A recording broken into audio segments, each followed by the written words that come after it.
پارہ نمبر 6 کی مختصر تفسیر پیش خدمت ہے۔ چھٹے پارے کی پہلی لائن، پہلی آیت یہی ہے۔ اللہ سبحانہ وتعالی نے ارشاد فرمایا لا يحب الله الجهر بالسوء من القول الا من ظلم وكان الله سميعا عليما۔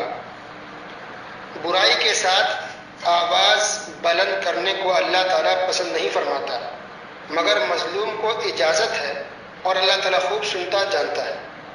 کیا مطلب ہے؟ مطلب یہ ہے کہ اگر کسی سے برائی ہو جائے، کوئی گناہ ہو جائے، تو اس کا پرچار نہیں کرنا چاہیے، اس کی چرچا نہیں کرنی چاہیے دوسروں کے سامنے، اس سے بدنامی ہوگی، اس کی عزت جائے گی۔ یہ اسلامی طریقہ نہیں ہے۔ ہاں، اس کی اصلاح کرے اکیلے میں جا کے، تنہائی میں، لیکن سب کے سامنے اسے نہ ٹوکے، نہ بولے، نہ روکے۔ تو اس کی بے عزتی پیٹھ پیچھے لوگ عام طور پر آتی تھی، کسی سے گناہ ہوا تو پیٹھ پیچھے اس کی برائی کرتے ہیں، پھیلاتے ہیں، چرچا کرتے ہیں۔ تو یہ طریقہ اسلامی طریقہ نہیں ہے۔ اصلاح ضروری ہے، مگر اکیلے میں کرے، اس کی بدنامی نہ کرے۔ لیکن اگر کوئی ایسا گناہ کر رہا جس کا تعلق ظلم سے، وہ ظالم ہے، کوئی انسان ظالم آپ پر ظلم کر رہا ہے، تب پھر آپ اس کو کسی اور سے بول سکتے ہیں۔ اگر ظلم ہو رہا تو آپ اس کو کسی سے بول سکتے ہیں۔ اور اس کی ایک مثال ملتی ہے صحابہ کرام کے زمانے سے۔ ایک صحابی نے نبی کریم صلی اللہ علیہ وسلم سے آ کے شکایت کی کہ میرا پڑوسی مجھ پر ظلم کرتا ہے، مجھے تنگ کرتا ہے، پریشان کرتا ہے، کیا کروں؟ تو آپ صلی اللہ علیہ وسلم نے مشورہ دیا کہ تم اپنے گھر کا سامان نکال کر روڈ پر، سڑک پر رکھ دو۔ انہوں نے رکھ دیا۔ اب جو لوگ وہاں سے گزر پوچھے تو کیا بات ہے، آپ کے گھر کا سامان باہر کیوں ہے؟ تو انہوں نے بتایا کہ میرا پڑوسی مجھ پر ظلم کرتا ہے، ستاتا، پریشان کر رہا ہے۔ تو بھی برا بلا کہہ کے جاتا سب، یہاں تک کہ پڑوسی تنگ آ گیا اور مجبور ہو گیا، شرمندگی ہوئی، افسوس ہوا اس کو، اور آ کر کے اس نے معافی مانگی اور کہا کہ اپنا سامان گھر میں واپس لے لو، آئندہ میں تم پر ظلم نہیں کروں گا۔ ٹھیک ہے؟ تو اس بات کی دلیل ہے کہ اگر ظلم ہو تو آپ آواز اٹھا سکتے ہیں، ورنہ ایسے کوئی برائی ہے تو اس کو دبا لینا چاہیے، پردہ پوشی کریں اور اس کی اصلاح کریں۔ دوسری بات جس کے اندر اللہ نے بیان کی، یہودیوں کی مذمت، یعنی یہودیوں نے سازش کی تھی عیسیٰ علیہ السلام کو قتل کرنے کی، بلکہ قتل کرنے کے لوگ آ بھی گئے تھے، لیکن اللہ سبحانہ و تعالیٰ نے عیسیٰ علیہ السلام کو زندہ اوپر اٹھا لیا۔ بل رفعہ اللہ الیہ،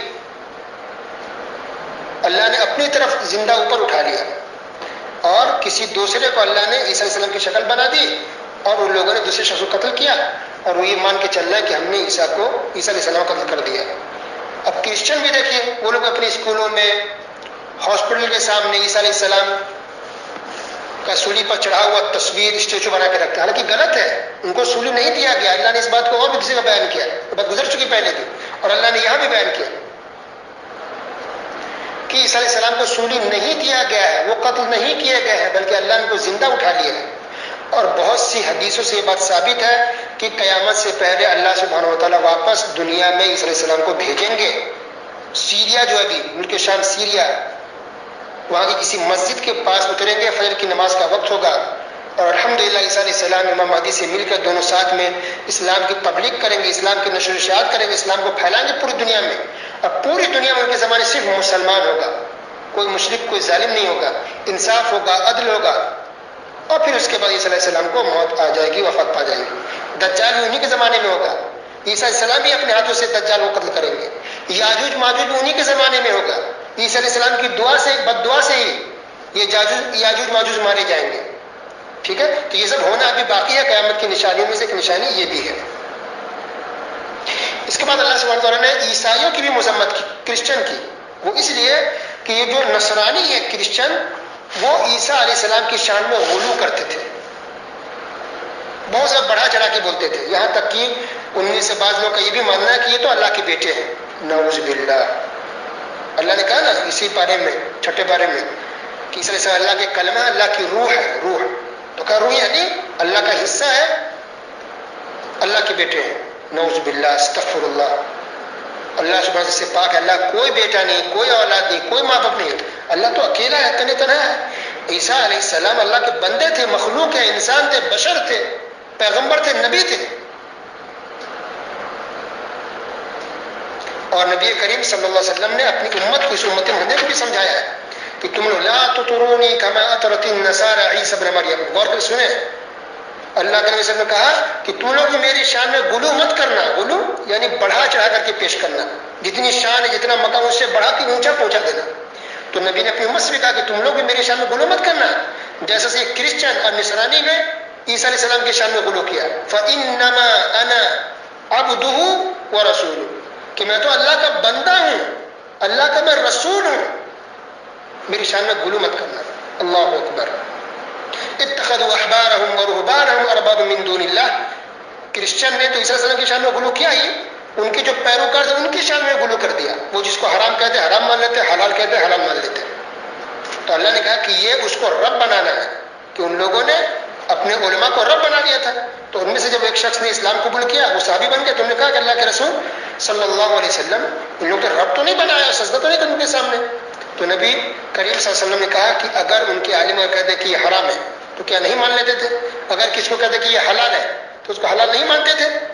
یعنی الٹا، اگر اللہ نے کہا حلال لیکن اس کے عالم کہتے نہیں حرام ہے تو حرام مان لیتے. اس کے کہنے پر جس کو کہہ دیا حلال تو حلال، جس کو کہہ دیا حرام تو حرام. کیا اس طرح سے وہ لوگ اندھے نہیں تھے ان کی محبت میں، جو کہتے مان لیتے تھے؟ انہوں نے کہا کہ ہاں. تو نبی کریم صلی اللہ علیہ وسلم نے کہا کہ یہی اس کو رب بنانا ہے. اللہ اکبر. سوچئے آج بس لوگ کہتے ہیں نہیں شرک مطلب جو مندر میں جائے، بت کے سامنے جھکے، پتھر کی پوجا کرے وہی شرک ہے، وہی رب بنا. نہیں، ہر وہ چیز جو اللہ کی خصوصیت ہے، اللہ کی شان ہے، اس میں اگر کسی کو آپ شریک کریں گے، اس کے جیسا کسی کو سمجھیں یا اللہ کی صفت میں سے کسی کو شریک کرتے ہیں آپ، تو یہ بھی شرک ہے. تو حلال اور حرام قرار دینا کسی کو، یہ اللہ کی صفت ہے، اللہ کی خصوصیت ہے، اللہ کا کام ہے. تو اللہ کے اس کام میں آپ نے کسی اور کو ساجی اور شریک ٹھہرایا تو یہ بھی شرک ہے، اسے رب بنانا ہے. اللہ اکبر. آج بھی کچھ مسلمان بیچارے بھولے والے نبی کی شان میں بہت زیادہ غلو کرتے ہیں. ان کو انسان یا یہ کہیں کہ بشر ماننے کو تیار نہیں، کہتے کہ نور ہے، یہ کچھ اور مخلوق انسان نہیں تھے. استغفر اللہ، انا للہ و انا الیہ راجعون. نبی کریم صلی اللہ علیہ وسلم بھی انسان تھے، وہ بھی بشر تھے. لفظ بشر بھی آیا، انشاءاللہ اس کی تفسیر بھی آئے گی 16 پارے کے اندر. لفظ بشر بھی اللہ نے نبی کے لیے استعمال کیا ہے. وہ بھی بیمار پڑتے تھے، وہ بھی کھاتے پیتے تھے، وہ بھی پریشان ہوتے تھے، وہ بھی تکلیف میں ہوتے تھے جیسے سارے دوسرے انبیاء کرام ہوتے تھے. اللہ نے ان کو اتنا اونچا مقام ہمارے نبی کو دیا ہے کہ الحمدللہ وہ گلو کے محتاج نہیں ہے، اور ہمارے جھوٹے وعدوں کے وہ محتاج نہیں ہے. الحمدللہ کی شان، اللہ نے ان کو بہت اونچی شان عطا فرمائی ہے. اسی طرح اس کے اندر وراثت کا بھی ایک مسئلہ بیان کیا گیا ہے کہ جس کا بیٹا اور باپ نہ ہو تو اس کی وراثت کی تقسیم کیسے ہو، یہ مسئلہ ہے. یہ آخری مسئلہ ہے. اسی طرح سے اس مسئلے کے بیان کرنے کے بعد ہی سورہ نساء ختم ہو جاتی ہے. ٹھیک ہے. سورہ نساء کے بعد اچھا ایک بات اور ہے کہ اس سے پہلے اللہ سبحانہ وتعالیٰ نے کچھ پیغمبروں کا ذکر کیا ہے. تو اگر کل ملا کے اگر پورے قرآن میں اگر بات کریں تو تقریباً 25 پیغمبروں کا نام قرآن میں آیا ہے، 25 نبیوں کا نام قرآن میں ذکر کیا گیا ہے. ٹوٹل کتنے نبی آئے، کتنے پیغمبر آئے؟ تو صحیح علم اللہ ہی بہتر جانتا ہے. یہ روایت پیش کی جاتی ہے کہ 1,24,000 آئے، لیکن وہ روایت ضعیف ہے. صحیح علم اللہ کے پاس ہے، اللہ عالم. ہو سکتا ہے 1,25,000 ہو، 24,000 ہو، زیادہ بھی ہو سکتے ہیں، کم بھی ہو سکتے ہیں، اللہ عالم. لیکن اتنا طے ہے کہ بہت آئے. ہر امت میں، ہر قوم میں، ہر زمانے میں اللہ سبحانہ وتعالیٰ نے نبی اور رسولوں کو بھیجا ہے.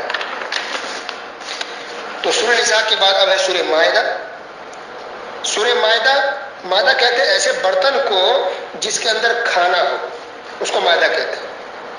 اور اسی طرح دسترخوان کو بھی مائدہ کہا جاتا ہے، چونکہ اس صورت کے اندر حلال و حرام کا ذکر ہے کہ کون سے جانور آپ کے لیے حلال ہے، کون سا جانور آپ کھا سکتے ہیں. بہت سے اس کا ذکر ہے. اور سورہ مائدہ کے اخیر میں تقریباً ایک ذکر ہے، ایک واقعہ کا کہ عیسیٰ علیہ السلام کے ان کی قوم نے، ان کے حواریوں نے، مسلمانوں نے یہ مطالبہ کیا کہ کیا آپ کے رب ہمارے لیے مائدہ نازل کر سکتے ہیں، مائدہ یہ کھانے کا برتن، کھانا بھیج سکتے ہیں ہمارے لیے. یہ انہوں نے مطالبہ کیا تھا. تو عیسیٰ علیہ السلام نے کہا کہ نہیں، فوراً کہ نہیں ایسا مت کرو، کیونکہ ان کو پتا تھا کہ اگر یہ ہوتا ہے کہ اگر معجزہ کوئی مانگا جائے اور اللہ معجزہ دکھا دیتا ہے، پھر بھی اگر قوم اس کو اگر نہیں مانی، اس کو اگر انکار کرتی ہے یا نافرمانی کرتی ہے تو پھر اللہ کا عذاب آ جاتا ہے. تو فوراً اگر اللہ سے ڈرو، ایسی چیز کا مطالبہ نہ کرو. تو ان کی قوم نے، عیسیٰ علیہ السلام کی قوم نے مائدہ کا یعنی کھانے کا مطالبہ کیا کہ اللہ نازل کر دے، آسمان سے اتار دے مائدہ. تو اسی بنا پر اس سورت کا نام مائدہ رکھا گیا ہے. اسی واقعے کی نسبت ہے مائدہ. ٹھیک ہے. یہ سورہ مائدہ سورت مدنی ہے. یعنی ہجرت کے بعد یہ صورت نازل ہوئی ہے. اس کے اندر بہت سے احکام و مسائل اللہ سبحانہ و تعالیٰ نے بیان کیے ہیں. سب سے پہلی جو آیت ہے اس کے اندر اللہ تعالیٰ نے اس بات کا حکم دیا ہے کہ عہد و پیمان کو پورا کرو. وعدہ آپ نے کیا تو وعدہ پورا کرو. عہد و پیمان، وعدہ خلافی مت کرو، وعدہ پورا کرو. تو سب سے پہلا وعدہ تو ہم سب نے اللہ سے کیا ہے. کس چیز کا وعدہ، کس چیز کا عہد و پیمان؟ کہ ہم سب ایک اللہ سبحانہ و تعالیٰ کی عبادت کریں گے، توحید پر رہیں گے، شرک نہیں کریں گے، نافرمانی نہیں کریں گے، اللہ اس کے رسول کی اطاعت کریں گے. تو سب سے بڑا وعدہ یہی ہے مسلمانوں کے لیے، بلکہ تمام انسانوں کے لیے، کہ ہم سب نے رب سے وعدہ کیا، اللہ سے وعدہ کیا ہے کہ ہم اس کی ہمیشہ اطاعت کریں گے. ٹھیک ہے. اور دوسرا وعدہ جو ہم انسانوں میں آپس میں کرتے ایک دوسرے سے، ماں سے، باپ سے، بیوی سے، شوہر سے، دوست سے، یہ بھی عہد و پیمان ہوتا ہے وعدہ. تو اگر ہم میں سے کوئی کسی سے وعدہ کرے تو اس وعدے کو نبھانا ضروری ہے. اگر انسان وعدہ توڑتا ہے تو بہت بڑا گناہ ہے. بلکہ وعدہ خلافی کرنا حدیث کے اندر کہا گیا ہے کہ یہ منافق کی علامت ہے. لیکن یہ واضح رہے کہ یہ عہد و پیمان، یہ وعدے اچھی چیز کے لیے ہونی چاہیے، جائز چیز کے لیے ہونی چاہیے. اگر کسی نے وعدہ کیا یا کسی نے وعدہ لیا نافرمانی کا، گناہوں کا، غلط کام کا، تو پھر ایسے وعدے پورے نہیں کیے جائیں گے. اسے ہو سکتا ہے کچھ دوست وعدہ کر دیں، مثلا اگر کوئی گنہگار ہے وہ فاسق فاجر ہے کہ چلو ہم تم کو شراب پلائیں گے، نعوذ باللہ، میری طرف سے پارٹی، یا چلو فلاں غلط کام کرنے جائیں گے، خرچہ میں کروں گا. اس طرح کے لوگ وعدے کرتے ہیں، ایسے بھی لوگ موجود ہیں. یا کوئی عورت مرد ہو غلط چیز کا وعدہ کرے ایک دوسرے سے، فون کے ذریعے، میسج کے ذریعے، جو بھی اگر گناہ کا کوئی وعدہ کسی نے کیا غلط چیز کا، تو ایسے وعدے کو پورا نہیں کیا جائے گا، بلکہ پورا اگر کرے تو گنہگار ہوگا. ٹھیک ہے. اور جو صحیح وعدہ ہے، اچھا وعدہ، اس کو پورا کرنا ضروری ہے.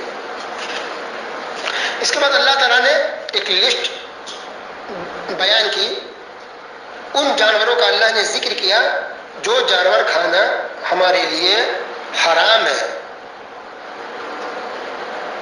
تو ان میں سے کیا ہے؟ وہ جانور جو اپنی موت مر جائے تو جو اپنی موت مر جاتے ہیں کوئی بھی جانور، تو وہ ہمارے لیے حلال نہیں ہے. بغیر ذبح کیے مر جائے، یا پھر کسی جانور کو گلا گھونٹ کر مار دیا جائے، یا کسی کو پہاڑ سے گرا دیا جائے، یا کسی کو پتھر سے ذبح نہیں کرے، پتھر سے لکڑی سے مار دے زور سے مر جائے، تو اس طرح سے یہ جانور ہمارے لیے حلال نہیں ہے، حرام ہے.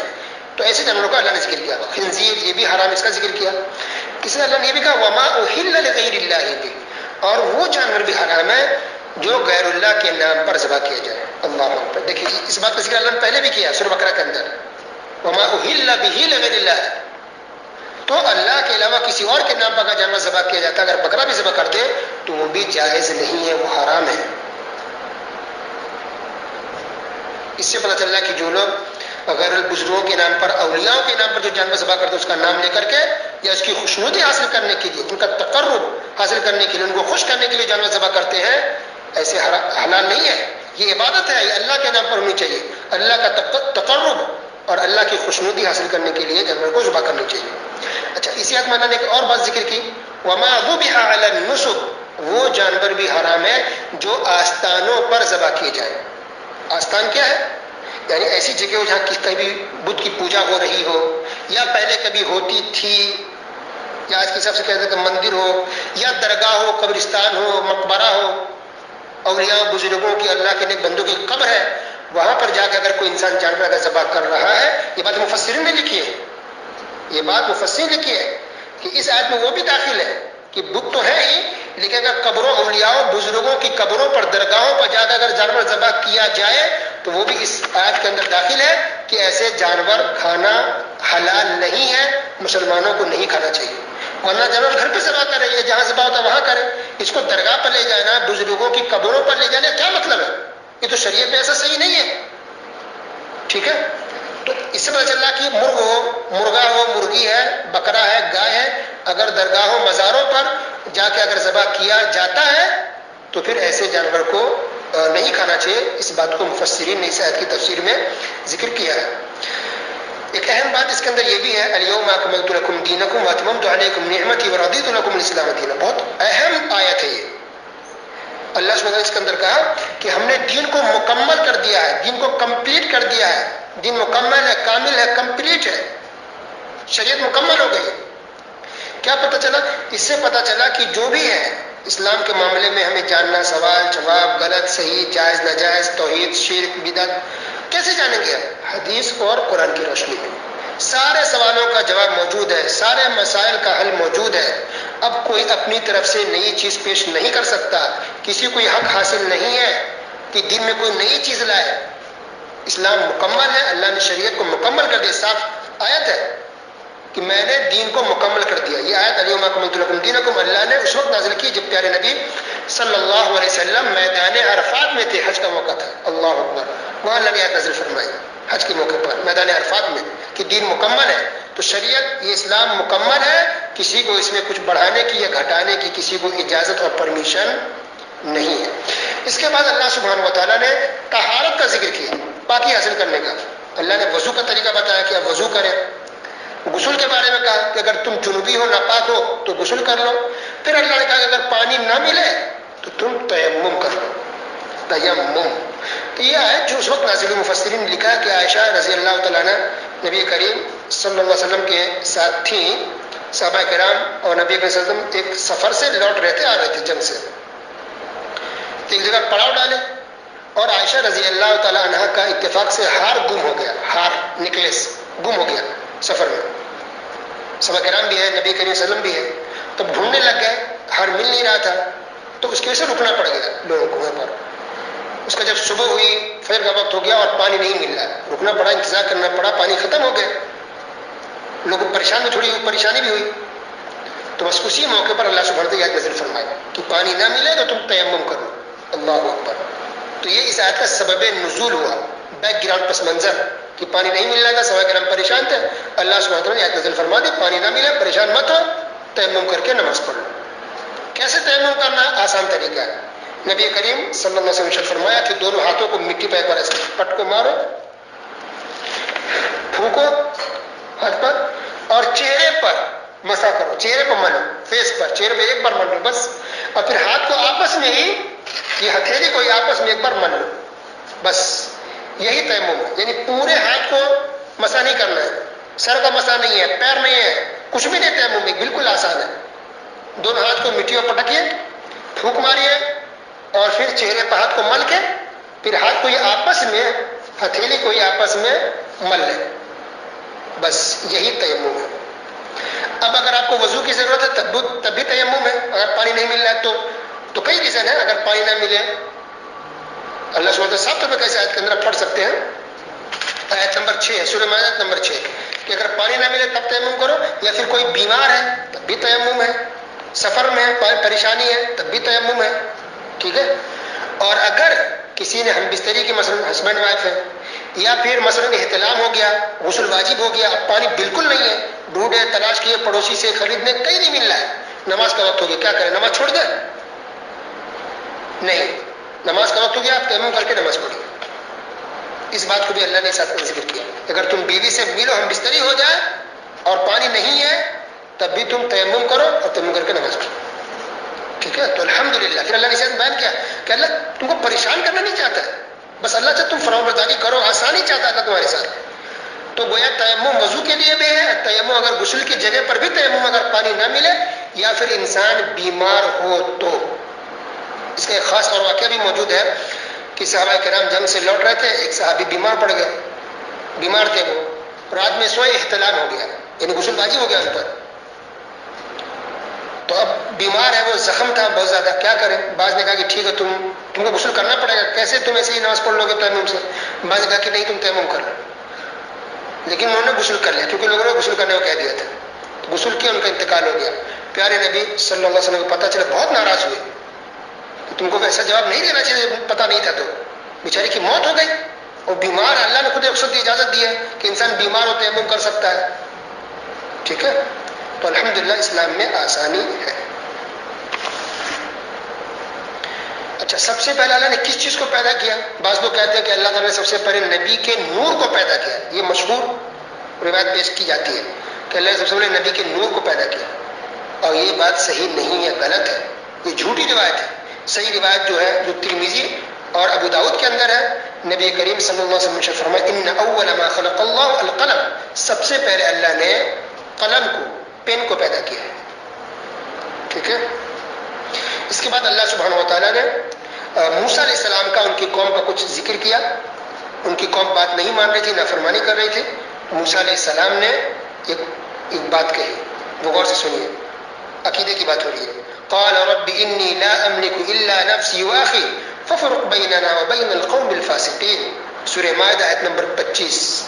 آج مسلمان کیا کہتے ہیں کہ بزرگ ہمارے اولیاء اللہ کے نیک بندے کے اندر پاور ہے، وہ چاہے تو مٹی کو سونا کر دے، سونا کو مٹی کر دے، پرندے کو دیکھ لے تو پرندہ اڑتا ہوا آسمان سے زمین پر گر جائے، جس کو چاہے اولاد دے، جس کی چاہے پریشانی کو دور کر دے. یہ غوث اعظم ہے، یہ فلاں بزرگ ہے، یہ ولی ہے، اللہ کے پہنچے بس ہستی ہے، یہ جو چاہے کر سکتے، ان کے اندر اختیار ہے، پاور ہے.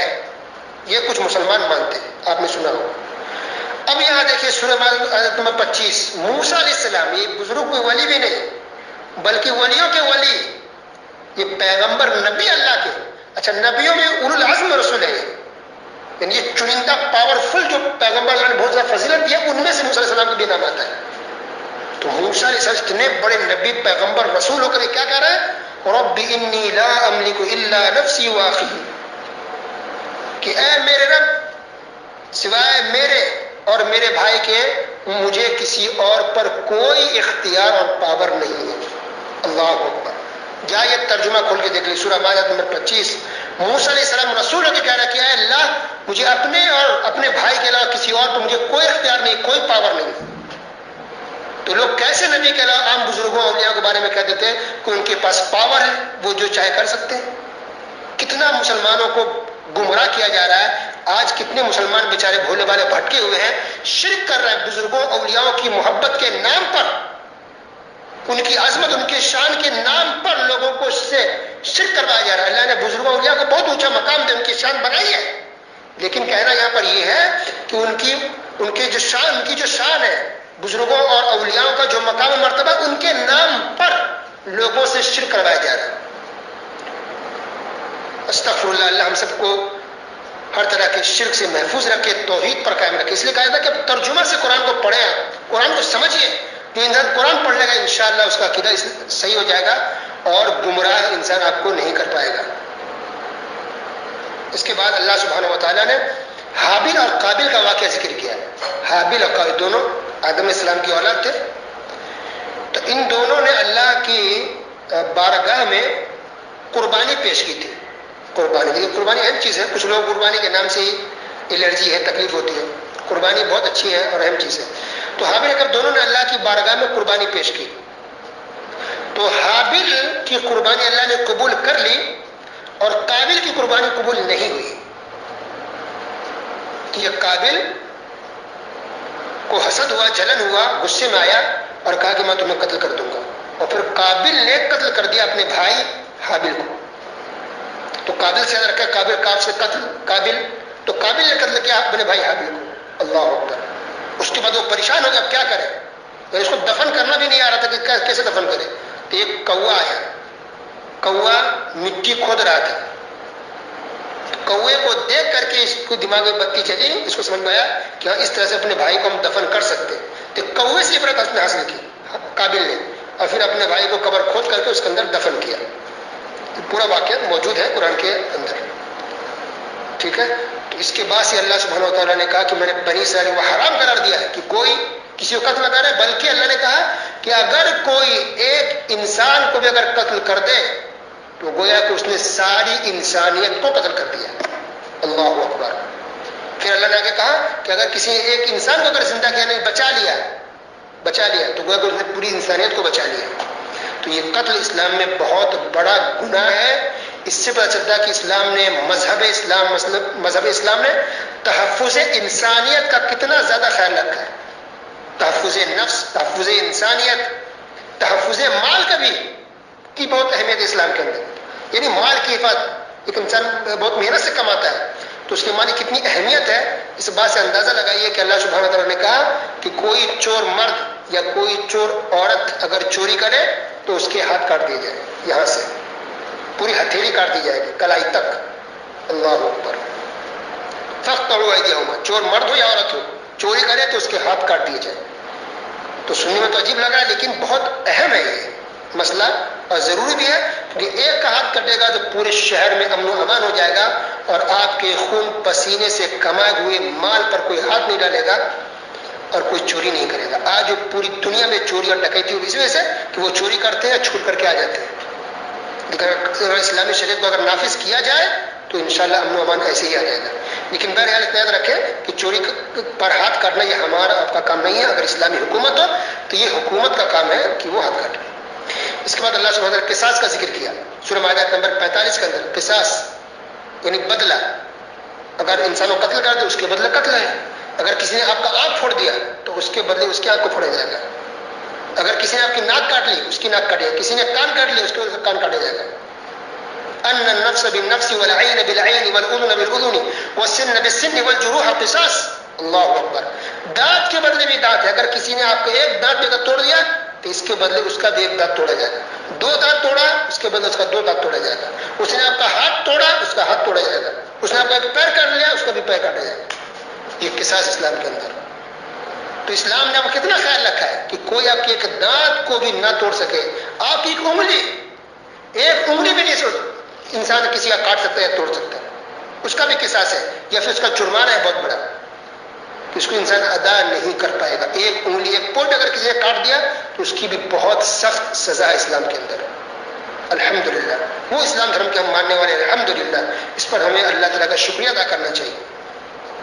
اس کے بعد اللہ سبحانہ وتعالیٰ نے یہود اور نصارہ کی مذمت کی، ان کی جو نافرمانیاں ہیں یا جو اس کے غلط عقیدے تھے یہودیوں کے اور کرسچن کے اپنے پیغمبروں کے بارے میں، اس کی مذمت، اور خاص کر کے یہودیوں کی مذمت۔ یہودی ایسے سے بری بری بات کہتے تھے حتیٰ کہ اللہ کے خلاف بھی بول جاتے تھے یہودی، تو اللہ نے سخت اس کی مذمت کی، پکڑ کی، اور اللہ نے بہت سارے عذاب بھی ان کی قوم پر بھیجے۔ اس کے بعد اللہ سبحانہ وتعالیٰ نے توحید کی دعوت دی ہے۔ قل اتعبدون من دون اللہ ما لا يملك لكم ضرا ولا نفعا۔ سورہ مائدہ آیت نمبر 76 بہت اہم آیت ہے۔ کہا اے نبی کہیے کہ تم اللہ کے علاوہ ایسوں کی عبادت کرتے ہو جو نقصان کے بھی مالک نہیں ہے اور نفع کے بھی مالک نہیں ہے۔ اللہ کے علاوہ کوئی بھی نفع اور نقصان کا مالک نہیں ہے، صاف آیت ہے۔ آگے اور بھی بہت ساری آیت ہے، یہ توحید ہے، یہ عقیدہ کہ اللہ کے علاوہ کوئی بھی نفع اور نقصان کا مالک نہیں ہے۔ اس کے بعد بنی اسرائیل پر لعنت بھیجی گئی۔ اللہ سبحانہ وتعالیٰ کہ داؤد علیہ السلام کے ذریعے ان پر لعنت بھیجی گئی۔ کیا وجہ تھی لعنت بھیجنے کی؟ کیونکہ تم نافرمانی کرتے تھے، وہ اللہ اس کے رسول کی نافرمانی کرتے، گناہ کرتے، اور کوئی گناہ کرتا تو اس سے روکتے بھی نہیں تھے، جو کرنا کر رہے دو، کوئی روکتا ٹوکتا نہیں تھا، چھوڑ دیتے تھے گناہوں پر۔ حرام کھانا کھانے دو، گناہ کرنا کرنے دو۔ جیسے آج لوگ سود کھا رہے ہیں، کوئی ٹوکنے والا کوئی بولنے والا نہیں ہے، کوئی کسی کا بھائی سود کھا رہا ہے، کسی کا چچا سود کھا رہا ہے، کسی کا ماموں سود کھا رہا ہے، کسی کی بہن سود کھا رہی ہے، سب چپ۔ کیسے بولے؟ ہم ناراض ہو جائیں گے، ان کو برا لگے گا، ان کو تکلیف پہنچے گی، ہم نہیں چاہتے کہ ہمارے بیچ میں کچھ تکلیف۔ استغفر اللہ، یعنی آپ کی دوستی بڑھ کر کے، اللہ کی محبت سے بڑھ کے آپ کی دوستی ہے؟ آپ پر لازمی ہے کہ آپ ظلم کو منع کریں، کم سے کم ایک بار ضرور انہیں کہ غلط کر رہے ہیں، حرام کام کر رہے ہیں، یہ آپ کی ذمہ داری ہے۔ تو اللہ تعالیٰ نے بنی اسرائیل پر لعنت بھیجی اور عذاب بھیجا، اس کا اہم ریزن اور سبب یہی تھا کہ وہ لوگ گناہوں پر ایک دوسرے کو ٹوکتے اور روکتے نہیں تھے، ان کو گناہوں پر ایسے ہی چھوڑ دیتے تھے، تو اللہ نے عذاب بھیج دیا۔ اور دوسری وجہ یہ تھی عذاب پر آنے کی کہ وہ لوگ دین کے معاملے میں غلو کرتے تھے، بدعتیں ایجاد کرتے تھے، نئی نئی چیز لاتے، شریعت میں اس عمل نہیں کرتے اور اپنی طرف سے نئی چیزیں لاتے تھے۔